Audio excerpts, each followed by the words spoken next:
So to add on, because I didn't want to make that video longer than what I was supposed to. So when it came down to Abner, Joab, and David, my issue with David was because David acted like there was nothing that he could do.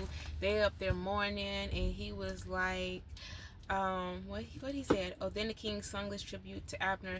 Can this be Abner dead like a nameless bum? You were a free man, free to go and do as you wish. Yet you fell as victim in a street brawl, and the people yet wept a crescendo of crying. Then it says they all came to David trying to get him to eat something, but of course, he couldn't eat anything. So then he was just like, he was like, "Hey, I'm innocent. Like I didn't have nothing to do with Abner's, death, but you knew who did." And then it was just like everyone at the funeral took notice and like that what they saw, because they seen, okay, yeah, David ain't have nothing to do with this, so they liked it. In fact, everything the king did was applauded by the people. It was clear to everyone that day, including all Israel, that the king had nothing to do with the death of Abner, son of Ner. The king spoke to his servants. You realize, don't you, that today a prince and hero fell victim of foul play in Israel, and I, though anointed king, was helpless to do anything about it. These sons of Zeruiah are too much for me. God recute the criminal for his crime. You could have done something. You could have got them locked up. You could have done something. But yet, instead of him doing anything, he said this. David ordered Joab and all the men under him, rip your cloaks into rags, wear mourning clothes, lead Abner's funeral procession, and with loud lament. King David followed the coffin. They buried Abner in Hebron. The king's voice was loud in lament as he wept at the sight of Abner's grave. All the people wept too. If you know that these boys got beef with Abner, how you gonna sit up and say you ain't got no control, because you didn't even have to tell them to go after Abner? So apparently in some type of way you're guilty, you're connected, you know something. This is why, even being with a child of God, you cannot be so fearful of people. Oh, I can't control them because I'm scared of what they're gonna do to me. You can't. How can you implement this into your life? Don't be like David. David made a lot of mistakes, but God had his hands with him. God is showing us that, listen, these are the types of mistakes that I want you to avoid. These are the type of mistakes that I don't want you to make. He made mistakes. You know that you could do something about the situations that you see, that you hear about, the people that you're around. Change your environment. Start changing things around you, because you can't sit up here and elevate and expect your secrets not to come into the light. Like, you could have done something. So what circle are you hanging around? People like Abner, where they're double-minded and they're playing both fence, and then you got people like Joab, like they're willing to go to war. Like, oh, you killed my brother, oh, I'm ready to take vengeance in my own hands. So the crowd that you have around you, when you know that you're about God, but you know the people that you're around, it's not our job to change them. It's our job to change us, and change the environment that we're in, so God can change people by using us. But it's not my job to play superhero to nobody else, build nobody else up, try to take God's job. That is not our position. That is not. So as we read the stories, like, I just feel like David made a lot of mistakes, but please don't take it for granted, because there's a verse, I can't find it. It looked like, yeah, it put, God made sure, like, hey, I'm still with him. This is why you have to be careful of those that God are with, and you see their mistakes loudly. You see their shortcomings loudly. Don't be, because this is a correction for all of us, including me.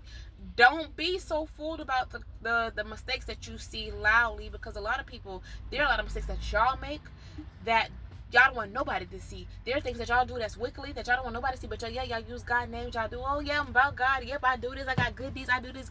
But yeah, what you do is done in the dark. And baby, when God exposed it, I'm sure you won't be so, listen, you'll be trying to hide in the cave somewhere. So therefore, like, y'all cannot put your mouth on everybody because you see them fall. You can't put your mouth on everybody because God's hands is still on them. Know what's around you, so as you are walking in God, that people that aren't good, that are wicked, aren't coming around you and, trying to taint your name and, ruin your character just by being around you. Because the crowd you have, listen, bad company corrupts good character.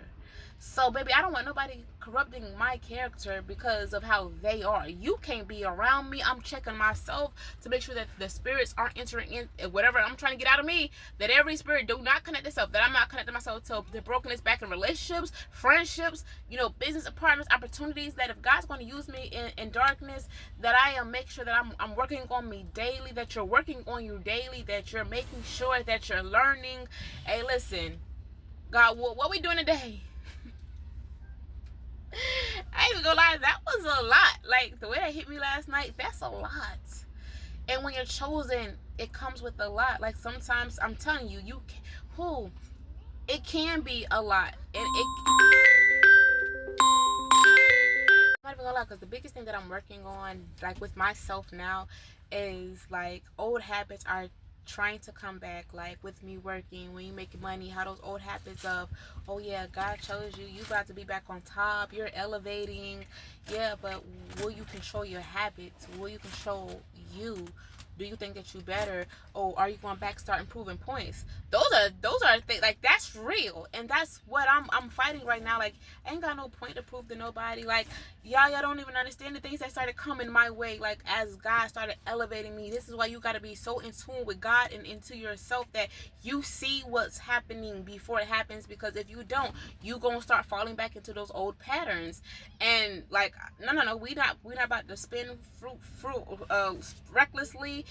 I'm checking me. What points do I gotta prove? You start seeing people talk about you, and like, you be wanting to check it, and like, oh God, and then like God starts showing me like family doing stuff, and just like I ain't, like I told y'all, my greatest strength, God has shown me my greatest strength is showing people that I don't need you. Like, I really don't need you. So my healthy is boundaries, the boundaries that God has replaced and healed. Because like I be ready. Like, I'm not even gonna lie, I be ready to show people. Like, y'all talking all this other stuff, but baby, y'all saying I'm nothing on there, but baby, I could prove, like, but why when God wants to prove it? And then I'm going to mess up what God is doing in my life. So when you get those thoughts, don't act on it. You give it to God. Like, God didn't never say that you weren't going to have no thoughts.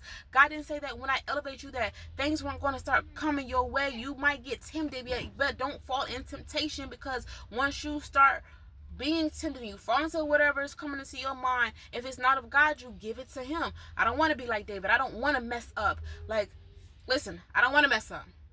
I want to continue to fight. Like, I'm going to continue to fight the good fight. Like, no matter what I got to do, I'm going to continue to fight me, because we are the biggest enemy before somebody else is. Before somebody else enter into your life, before somebody else come in, you are responsible for you. You are responsible for, the people that you choose to have around you. Now, if you make the decision to have certain people around you, then that's the decision that you make, and that's you working out of a spirit. You choosing to stay broken. You choosing to stay wicked. You choosing to stay however you are in dysfunction. So therefore, if you can't hear the good people or the people that God is sending your way to make you better, then you're going to always stay the same. So therefore, yes, you could be chosen by God, and then God would choose people. And just like with Saul, God chose Saul, but then God said, listen, I regret that I ever chose you. I'm sorry, I don't know about y'all, but I don't want God ever saying those words right there. Listen, God, I don't care. Listen, what I gotta go through, the mistakes I gotta make, I'm gonna make them. I'm gonna run from them. If I gotta sit in it, I'm gonna sit in it. But listen, I don't want to choose the wrong people, and if I do, because I'm not aware of certain things, and I'm still learning, progressing along the way. Like, you gotta stay learnable. You gotta stay coachable. You gotta stay like, okay, listen, I don't have it all together. Like, I don't know it all. Just because I'm up in age, this walk only been just for a couple of years. That's it. So like, I don't care what people see, long as I'm making myself better, and long as I don't let those thoughts or what people say bother me to make you stay in certain mindsets, in positions. But what people gotta say, if you're gonna talk about me, at least talk about me while I'm trying to fight to be a better me, to choose better friends, to choose better relationships. Because my next relationship, my next friends, baby, we're gonna be of God. Like, I will stay friendless, relationshipless, till like I know that I don't want to be perfect, or like, oh, I wait till I'm completely done. No, but I want to be in a state where I know I could choose wisely. And God, if I'm not in a state of choosing wisely, like now I'm in a state of choosing wisely because I got my boundaries. But no, don't want something so fast when you know that you're still working on you. We have to learn to read the word so we can learn. The Bible is funny. The Bible is like cutthroat. The Bible is like, this is the best. I don't know what version you gotta get, but the message version has been pointed. If there's a raw version, then the message I wanted, because oh my god, it's helping.